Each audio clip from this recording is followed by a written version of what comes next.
Welcome back, everybody, to We Are TPM with myself, Kyle Teixeira, sitting across from me, who hopefully can say his name. I can say my name. Who? John Teixeira. John Teixeira, and We Are TPM. If you have any, this week we are going to be talking about the time value of money.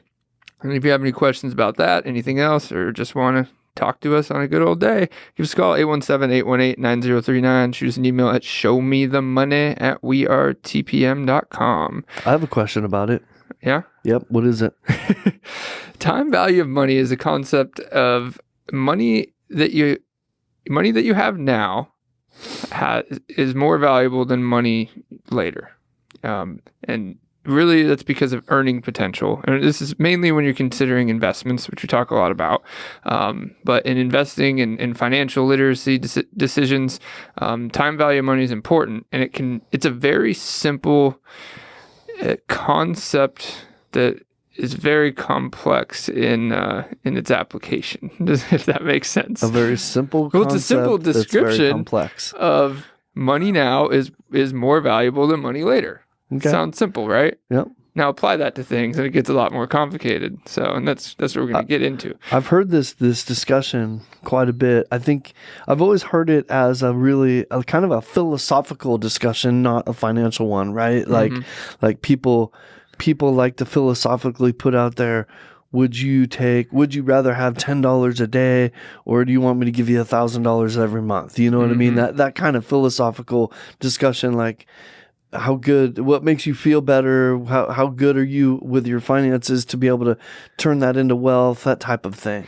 Yeah. And those questions generally involve some attribute of time value of money. But at the end of the day, a lot of the different, like especially in real estate, you'll hear these gurus that all seem to have different ways of presenting how to win in real estate, right? Mm-hmm. And some of them harness the time value of money extremely. Some of them completely discount the time value of money.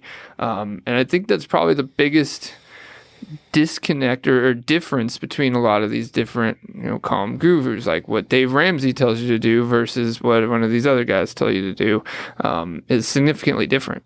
Mm-hmm. So, but let's get into it. I've mentioned time value of money, throughout a lot of our episodes, and we wanted to just dive a little bit more specifically into it so you can understand it. So, even us sitting here have a little bit different understandings of it too. So, that's makes for good discussion. Yep, it does. Absolutely.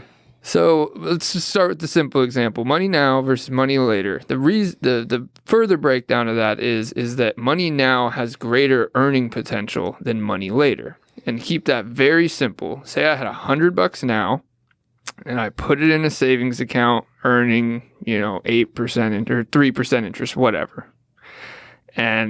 Or I could have $100 a year from now. This is about as simple as it can get. Both $100. A year from now, the $100 that I put in the savings account at 3% would have had compound interest to be more than $100 in a year. That's the very as basic as I could put it. Even if you didn't do anything with it. You didn't do anything. You just put it in a really low compounding interest rate type of savings account. Yes. At the end of the day, it'd be worth more. And then we can get into inflation and make this a lot more complicated, but just keep it very simple. It's just your simple example of why money over time is better than... It's about earning potential. So, okay. And where this applies, extremely is when you're making your investment decisions. So one thing that I've had, seems to have a lot of controversy, and I've had a lot of controversial conversations about, is paying off your house. Now, there's a whole bunch of people and investors that have made good money and all that stand by, you have to pay off your house, pay off all your houses, whatever. Usually there should be a reasoning behind that investment decision. I'm of the mindset that, why would you do that? Why would you pump as much money as you can into paying off your house? Because every investment is about exponential growth and a combination of exponential I'll give you a reason growth. why you do it. You want me to play devil's advocate? Yeah, do it. Let's go. I agree with you, so I'm going to play devil's advocate here, okay? The reason why somebody might do that is for one main reason only, to feel secure about their financial situation. Yes, and I'm the time value of money is a very important investment consideration. So if you're not most time you're not using it outside of investment decisions, and you're talking about an emotional one. That's And right. they've do emotions and investments ever conflict? Well, okay. Is that a good? Do they ever not conflict? Yeah. I was going to say the question is, should you ever consider your emotions when making an investment decision? Mm-hmm.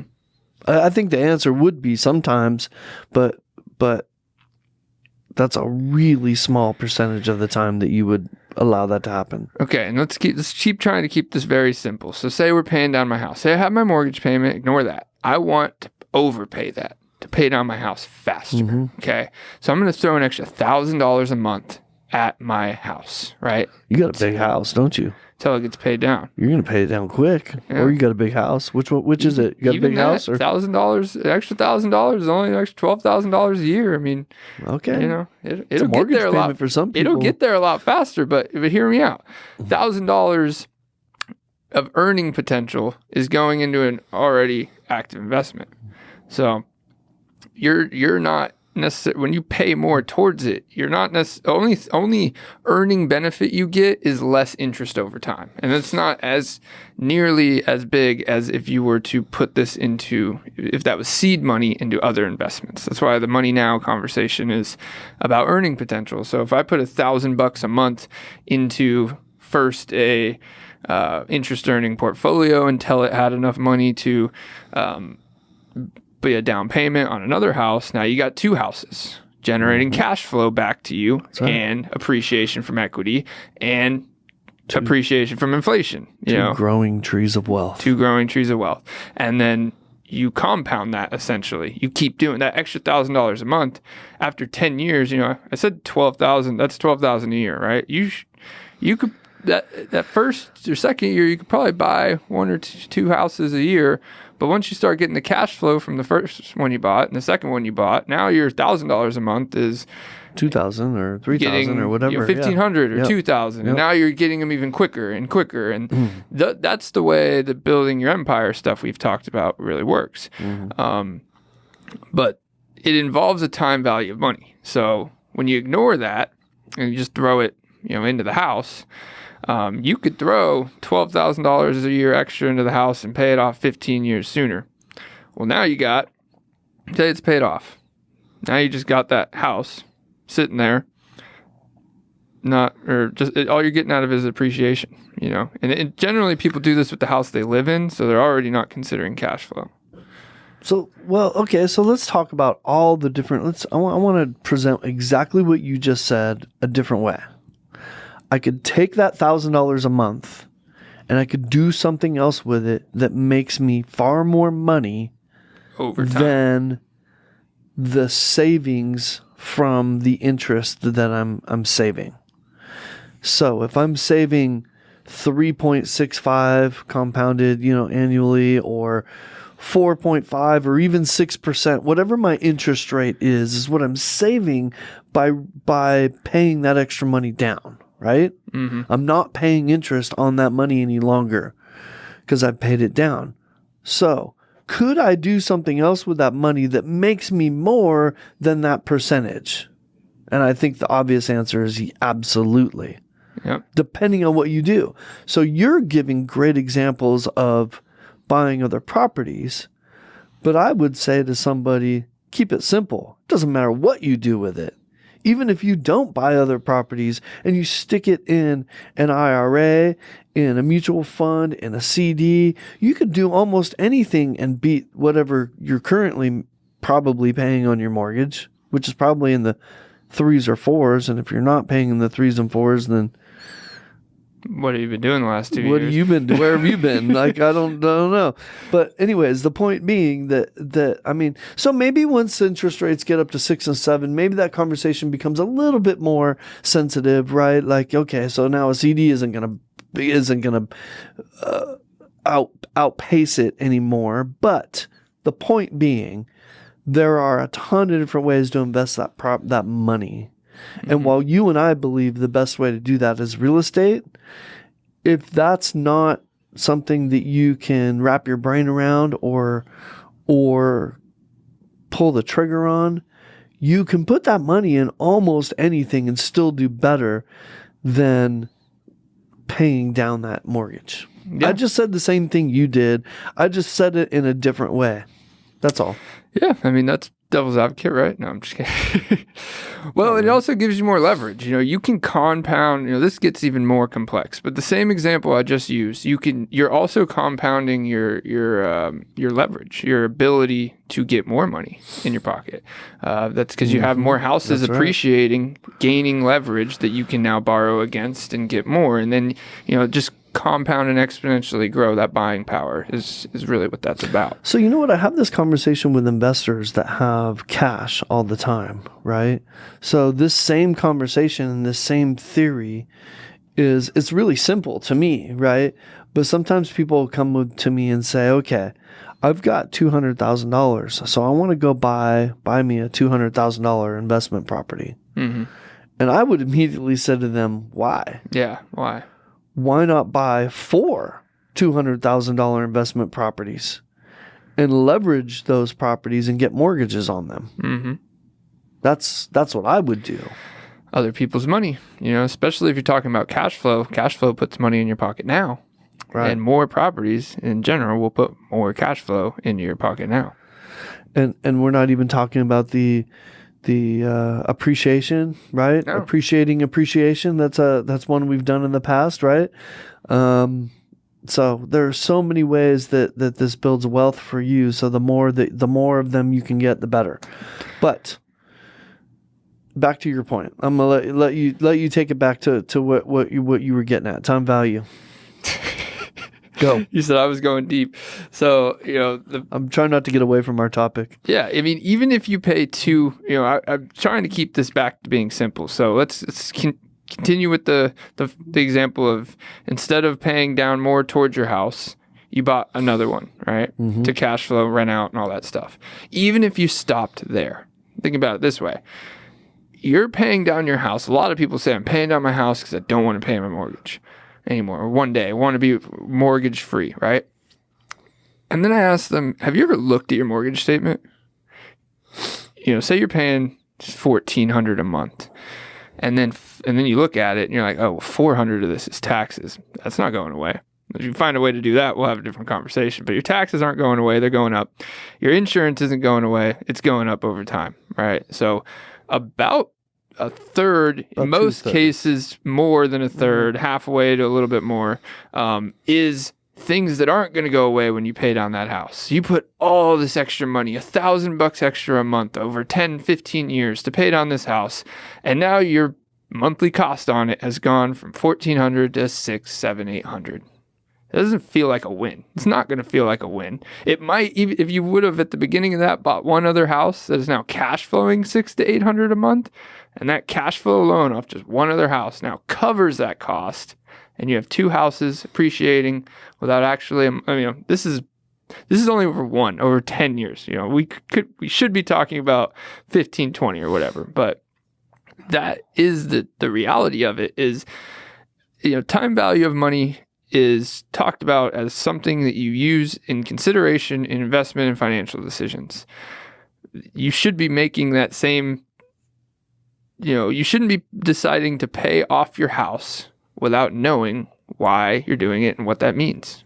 I think most people, Kyle, specifically paying off your house, since that's what we're talking about, I think a lot of people do that because that's what their parents taught them they needed to do. Our previous generations were really averse to risk.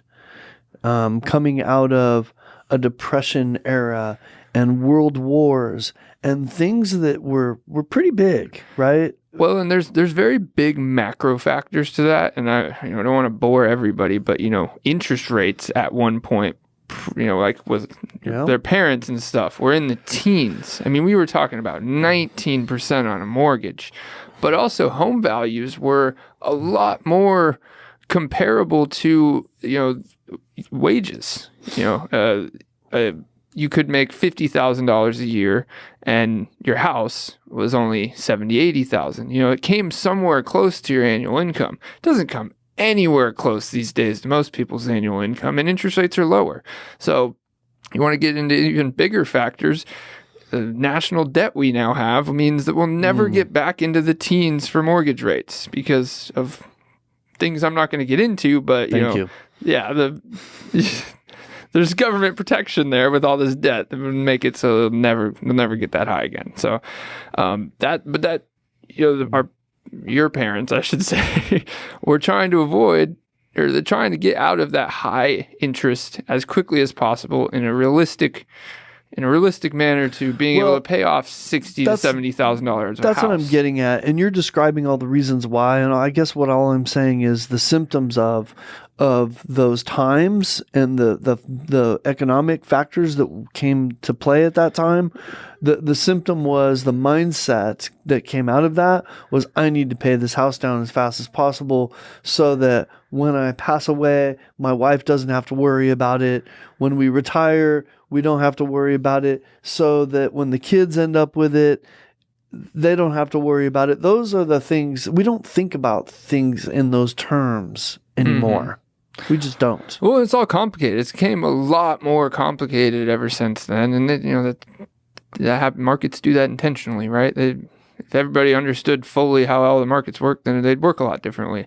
But jumping back to what you said, a lot of investors like to sit on a lot of cash. Like, let's just talk about, say you're $200,000 sitting in a checking account, not doing anything, right? Well, nothing does nothing, which is a weird way to put that. But your money doesn't, people think that your money just can sit there in a checking account and do nothing. Somebody's using it. Somebody's using it, for one. You're losing it, for two. The bank's making money on it. The bank's using it to go loan to other people, so they're making interest where you should be. But a big topic right now is inflation. The inflation number last month, 9.1%. Investors sitting on cash should be looking at, that's how much they lost since last year. That 200,000 lost 9.1% of its buying power, when it could have made 8%, for example, if it was invested properly. And just throwing an average number out there at 8%. You compound -9% and 8%, you really lost. You missed out on an 18% gain. An 18% gain from where you are now after waiting. But even if it's not 18%, okay, so that was extreme. So let's say it's a normal 5 to 8%, which is about normal in our market anyways. Same conversation, right? You make the same argument. It's easy to make that argument with 18%.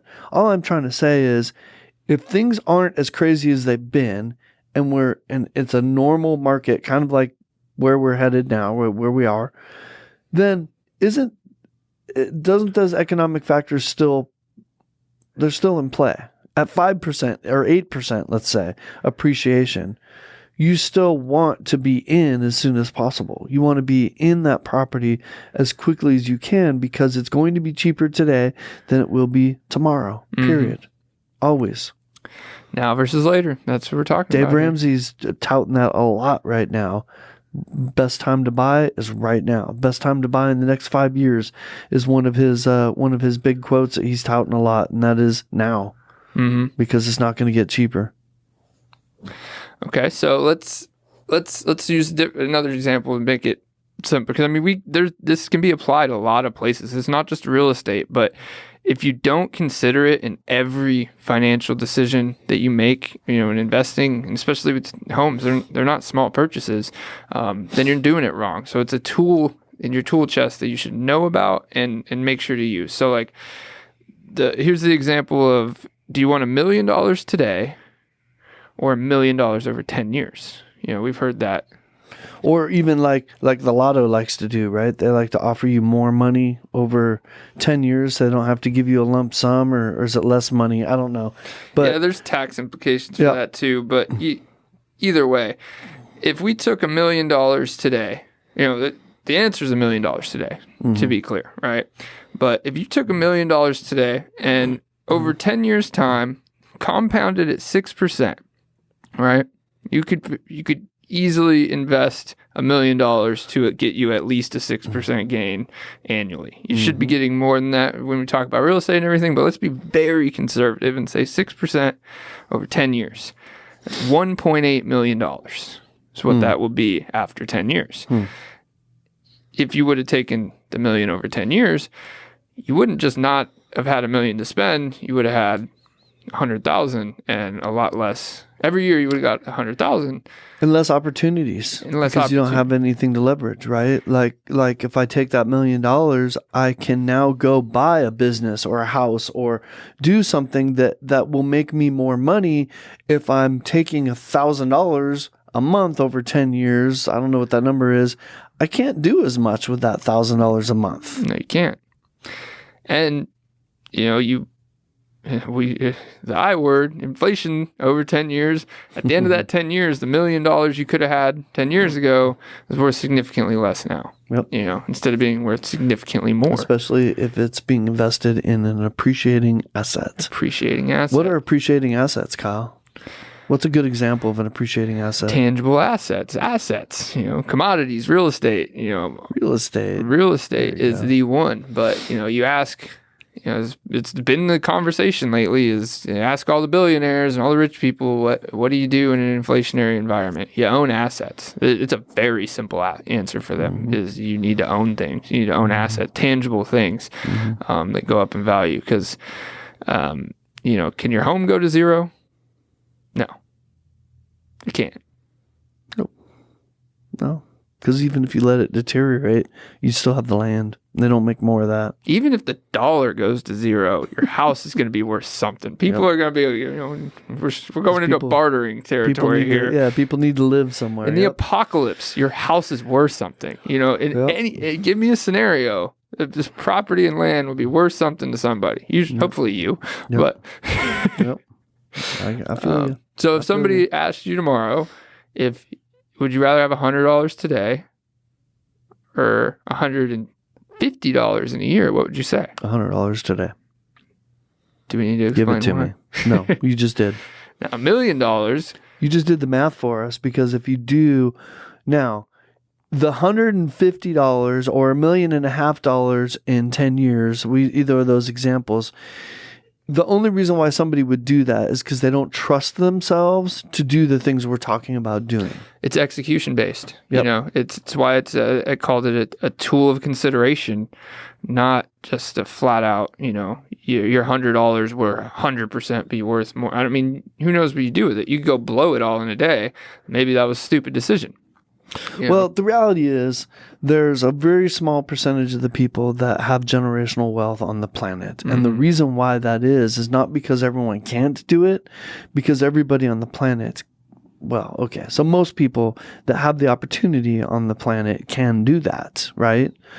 But they don't do it because of that mindset that you just described. Yeah, I mean, you can take it all the way up to the top. Why do these valuable companies that make billions in profits every year, why do they have debt? Like, why does Apple have debt? Why does Google have debt on their books? Why would any of these companies have debt on their books? I feel like time value of money. Okay. Yep. Well, yeah. Because they're probably, if they're paying 6%, well, okay. It's part of the time value of money. It's actually another tool for that, but we're not, here to give advice on tax evasion. We're here to talk about the time value of money. But say Apple's paying them 6% on a bond that, for a couple billion, but for a couple billion of investing in R&D or whatever they want to do with it, they're looking at getting a 50% gain on that money or a 10% gain or whatever. Throw a number out there. It beats 6. They're not paying that off. That's all it is. They're going to pay as little as they can because they're using other people's money. All right, I got you. Maybe they do it to make the shareholders happy too, but there's all right, you just went over my head with Google. So let's what other clearly because I was talking about Apple. Yeah, or Apple. Yeah, Apple and Google. So what other examples do you have of where we use time value? We could talk about it in rentals too, because it does apply. Like say, we've had this issue surprisingly where an owner doesn't want to pay, say, call it a $3-4 grand repair bill, hard to eat. And let's use an extreme example. So they'd rather sit on, not rent it out for 6 months, repair it themselves while they have time on weekends, whatever, to avoid that. At the end of the day, over 6 months, they still spent, call it $1,500 in materials or whatever, because it still can't be done for free. You just gave up 6 months of rental income. If that property was, should have been getting $2,000 a month every month, over 6 months, it's $12,000 you didn't collect on that you could have by spending $4,000. So that's an $8,000 net, and that's not even considering the mortgage payment that somebody could have been paying for you, and now you paid out of your own pocket. And in those scenarios, it's money. It's your spending money. It's your monthly spending money. So this is a conversation that I'm extremely familiar with, that I have with my owners all the time, and it's usually people that are used to doing things themselves, right? Mm-hmm. I was a do-it-yourselfer myself, and I get it. I completely understand that mentality. But the do-it-yourself is, okay, it comes down to this simple. You're a contractor. I can paint that wall. It'll cost me a $25 gallon of paint and some brushes that I might have at home and rollers and some time. Right? And some tape. Doesn't seem like a lot. But that contractor, I come to you as a contractor and I say, hey, what are you going to paint this wall for me for? And you tell me $1,000. Or maybe that's a little ridiculous. Maybe it's $700. And I'm thinking, well, it's going to cost me my time and less than $100 in materials to do that. Why would I pay you $700? Right?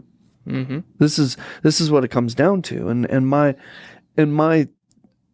in the example you just described was, I would rather pay that contractor $700, to get it done right, and me not be able to worry about it, so I can use my time to go make money somewhere else. That's a whole different conversation, right? Yeah, that's the time value of yourself. Yeah, time value of my time. Yeah, exactly. But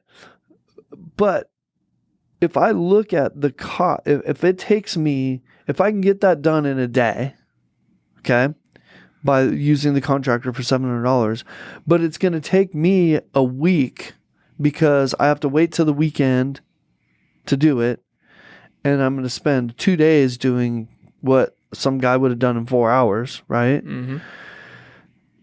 And then I got to clean up and the things I didn't think about and all the other stuff that happens. It's going to be 2 weeks before that house is ready, and I've just wasted 2 weeks of just cost of ownership and lost rent. So if we add all that up, I recently did this analysis for somebody. Want me to go through it real quick? Sure, yeah. So basically, we figured out her cost of ownership because she was trying to figure out whether she should continue doing this herself. She's got a whole bunch of little projects still need to be done. She can't wait for us to rent the home. It's empty. It's costing her money. Okay, so it's costing her $62 per day. I figured out. Okay, that's her mortgage. It was $1,250 a month, I believe. Her taxes, insurance, and her utilities. Okay, and that was somewhat conservative. 62. It might even be a little bit more than that. But that's what it's costing her every day that she owns it. Now, if I were to do this, I'd have it done in about 4 days. And probably rented within a week. So let's just say 2 weeks' time. She's probably going to be working on this house for the next 30 days. Mm-hmm. I'm going to have it done in 4 days and rented, probably somebody in it within 2 weeks. So for 2 weeks, that cost her $62 a day, but that next 2 weeks actually cost her another $65 a day because that's the lost rent. It's $125. So about $125 a day is what it cost her to choose to do it herself. So how many contractors can you hire for $125 a day? And even in that example, that's valuing your time at zero. Yeah. That is valuing your own work, good. sweat, and tears at nothing. It's not worth anything. You add that in? What do you think that's a good question to ask. What do you think your time is worth? Well, if you weren't doing this, could you be doing your actual job for, whatever, however much you make? So in this example, let's just say this person is retired. Okay. And they really don't have their time isn't really worth anything in that standpoint because they're not doing anything productive to make more money. Right? Mm-hmm. Because you're right. It depends on who it is. If it's me and I'm painting that wall, I am spending a heck of a lot more money because that time that I could be spending doing something else, I make a lot of money per hour, per minute. Earning potential of your time. Yes. So every minute that I'm standing there holding a brush is costing me way more than it would cost to hire that contractor because I'm not doing the things that I am built to do to build wealth for my family. Well, and it's amazing how you can have the same conversation from the other end to value the contractor's time and to justify the bill, That's right. Take out all those costs, and now you have what the labor is, right? And you break that down. How long would this take you? Oh, that would take me 6 hours. Okay, well, this guy's going to do it in 2, but that's valued at what it would take you. So, what is it? $300? $300 divided by 6. That doesn't seem like you're paying him that much. It's $50 an hour. So, those conversations justify bills all the time. It's funny. It's people get mad on how quickly it takes contractors to get stuff done too. Well, and then you get, you can ask it a different way. How much would you pay to have? Is this stressing you out? Because in most of these cases, the person's getting stressed out, and that's why they're doing this, right? So how much would you pay to alleviate the stress? Mm-hmm. Would you go, after you're done doing this all yourself, are you going to go pay $300 to a massage therapist because you're stressed out and now you need to get rid of that stress? I mean, that's an extreme example, but it's real. I've seen it. It's real. I've seen it. It's real. And at the end of the day, wouldn't you rather your money just go towards the no headache? Where's that value? That's why they hire property managers. That's why you hire a real estate agent. That's why you hire an accountant, your CPA. Nobody wants to do taxes. So it's just how you value it. So time value of time could be a whole nother thing, but the time value of money. Money now is better than money later, right? Did we kill that one enough? Yes, sir. I think we did. I think we got it. So we're giving John $1 million today. Or $1 million. I'm taking it. I'm taking $1 million today, and I'm going to buy a whole bunch of stuff. What about $1.5 million in 10 years? I mean, let me try to bribe you. I'll give you $1.5 million in 10 years. Nope, I want the $1 million now. You want the $1 million now? Because let's take this. I borrowed $1 million from you, and I'm offering to either give you $1.5 million 10 years from now, or $1 million next month.